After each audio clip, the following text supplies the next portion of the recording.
Mean राशि वालों, आज रात 8:06 से शनि और चंद्रमा एक साथ हो जाएगा और ये जो प्रभाव देगा वो नुकसान करता है दोस्तों। इसलिए हम आपको पहले सतर्क कर रहे हैं, सावधान कर रहे हैं, जिससे कि आपको नुकसान ना हो। और अक्सर आपको हम बता देते हैं जिससे कि आप परेशान ना हो जाएं। अक्सर आपको पहले जानकारी हम देते हैं। तो दोस्तों आपको बता दें कि 30 और 31 मई को इसका प्रभाव बढ़ा रहेगा। बस 2 दिन, केवल 2 दिन।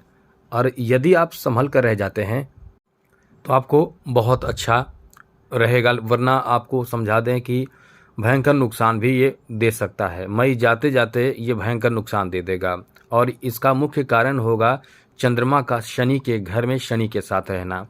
को आप ये समझ लें कि कहीं न कहीं ग्रहों का आपके जीवन पर बहुत ज़्यादा प्रभाव रहता है।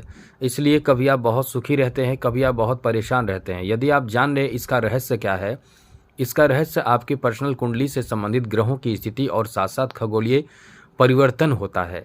इसलिए यदि आप जान जाते हैं तो कहीं न कहीं इसका उपाय करते रहते हैं, और उपाय करने का मतलब परेशानी से बच जाते हैं। तो बहुत लोगों को आप देखते भी होंगे कि वो कभी हाथ में कुछ पहने रहते हैं, गले में कुछ पहने रहते हैं, कभी अंगूठी पहने रहते हैं, आदि कई तरह के उपाय वो करते रहते हैं। और कई ऐसी चीज़ भी हैं जो अपने जीवन में करते रहते हैं जिससे ग्रहों की स्थिति अच्छी बने रहे, शांत रहे ग्रह और जीवन में खुशहाली बना रहे। तो हम आपको पहले ही जानकारी ये दे रहे हैं जिससे कि आप संभल कर रहें। तो चलिए आपको बताते हैं कि ये क्या प्रभाव देगा। दोस्तों शनि और साथ ही साथ चंद्रमा जब भी एक साथ होता है तो विष योग का निर्माण करता है। ये विष योग अलग अलग राशियों को अलग अलग प्रभाव देता है, क्योंकि विष योग किस भाव में बन रहा है इस पर डिपेंड करता है। तो दोस्तों विष योग का जो निर्माण हो रहा है ये आपके 12वें घर में हो रहा है।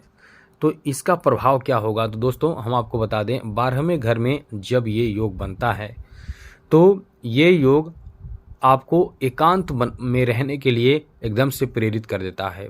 और राहु का जो प्रभाव है वो इस समय बढ़ जाता है। राहु बैठा है आपके प्रथम भाव में।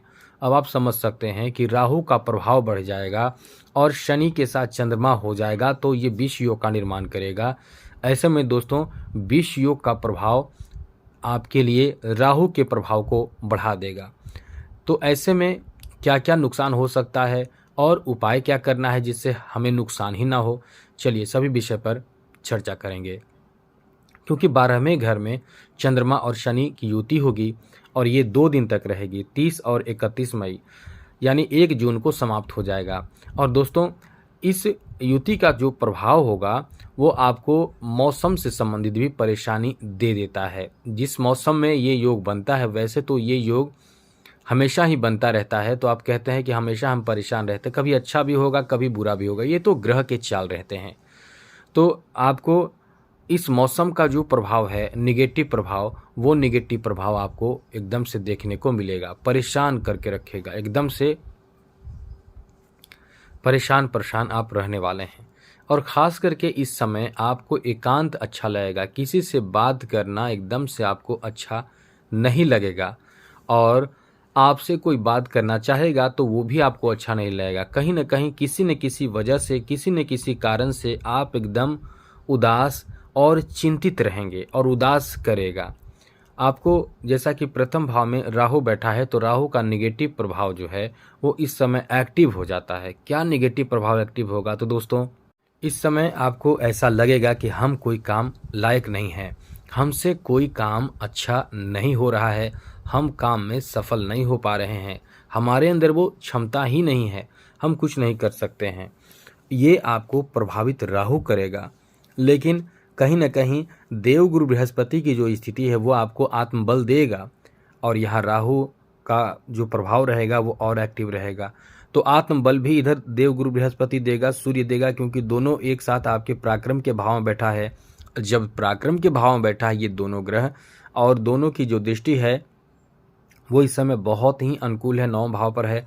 तो ये तो इतना बेहतर है कि ये राहु और शनि और चंद्रमा का जो निगेटिव प्रभाव है उससे आपको बचाएगा। तो बचाने के लिए तो वो आपको बचाएगा, लेकिन इसका भी प्रभाव आपके जीवन में खास करके 2 दिन तक रहने वाला है और ये प्रभाव से आप प्रभावित रहेंगे। तो ध्यान रखिएगा, कुछ विशेष बात हम आपको बताते हैं। जैसे इस समय कॉन्फिडेंस में कमी आ सकती है, उदासी आपके जीवन में आ सकता है, कोई ऐसे परिवार के सदस्य आपके पास आएंगे जिससे आपका कोई मन नहीं लगेगा, या आपके परिवार के कोई सदस्य, मित्र हो या कहीं कोई भी इंसान हो, वो आपसे बात करना चाहेंगे लेकिन आपको बात करने का मूड नहीं होगा। आप कहीं ना कहीं अकेलापन में रहना चाहेंगे, अकेले रहना चाहेंगे, किसी से बात करना नहीं चाहेंगे। और ये अकेलापन आपको नुकसान कर सकता है, जैसे बुरी लतों से जोड़ सकता है, गंदे चीज़ों से, गलत चीज़ों से ये आपको जोड़ सकता है और फिर आप परेशान ज़्यादा हो जाएंगे। तो इस समय इन्हीं बातों का ध्यान रखना है कि ऐसी कोई गलती आपको नहीं करना है जिससे कि आप चिंतित हो जाएं। अपने आप को कॉन्फिडेंस देना है, खुद को मोटिवेट करना है। दूसरी बात, इस समय खर्च आपके विशेष बढ़ेंगे और दिखावे में खर्च आपके ज़्यादा होने वाले हैं। दूसरों को खुश करने में खर्च आपके बढ़ने वाले हैं और इस समय इन कारणों से भी, खर्च के कारणों से भी बहुत ज़्यादा परेशान रहेंगे। 12वें घर में बैठा चंद्रमा खर्च को बढ़ाएगा और फिर आपको पैसे के नुकसान हो सकता है। तीसरी बात, इस समय बिल्कुल भी कोई भी किसी भी बात को लेकर ना तो आप घमंड करें और ना ही आप चिड़चिड़ापन और क्रोध में आए। क्रोध में आने से आपको बचना होगा, वरना ये क्रोध आपको बहुत परेशान, प्रभावित कर सकता है। क्रोध की वजह से ही आपके बने बनाए रिश्ते खराब कर सकता है, क्योंकि केवल ये 2 दिन है और इन 2 दिनों में आप सतर्क नहीं रहेंगे तो ये आपको भयंकर नुकसान, पारिवारिक क्षति दे सकता है। जैसे कि परिवार में किसी से आपके झगड़े हो जाए या बातचीत बंद हो जाए, फिर आप परेशान हो जाएंगे, क्योंकि पारिवारिक सपोर्ट इंसान को बहुत ही ज़रूरी होता है लेना। तो इस समय इन्हीं बातों का ध्यान आपको रखना है और कहीं कोई भी काम में एकदम से मगन होकर करें, लेकिन आसपास की चीज़ों पर भी ध्यान रखें।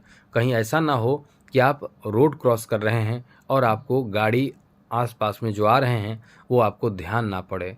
यानी थोड़े सतर्कता बरतें, क्योंकि आप एकदम से खोए रहेंगे, चिंतित रहेंगे। चंद्रमा जो मन का कारक है, चंद्रमा खराब हो जाए इंसान के तो पागल भी कर देता है इंसान को। तो आप एकदम से अपने मित्रों के बीच में रहने की कोशिश करें, खुद के जो दिमाग पर प्रेशर है उसे दूर करने की कोशिश करें, जिससे कि समस्या जो भी है उसे आप अपने दिल दिमाग से हल कर सकें। इन बातों का ध्यान रखिएगा ज़रूर। अब बात करते हैं क्या उपाय करें जिससे कि इन 2 दिनों में बचे रहें। दोस्तों, बहुत सिंपल सा उपाय हम आपको बता रहे हैं। बस यदि आसपास में भगवान शंकर का मंदिर हो तो वहां जाकर आप दर्शन करें, प्रणाम करें। बस ये काम एक बार कर लें और अपने पूजा करते हैं तो पूजा के समय ओम नमः शिवाय मंत्र का जप करें 108 बार। और निरंतर जब भी आपको ऐसा लगे कि कुछ हम करने जा रहे हैं या हम परेशान हैं, ओम नमः शिवाय इस मंत्र का जप करें, सब ठीक हो जाएगा। चैनल को सब्सक्राइब रखिएगा जिससे जानकारी पहले आपको मिल जाएंगे। जय माता दी, राधे कृष्णा, ओम नमः शिवाय।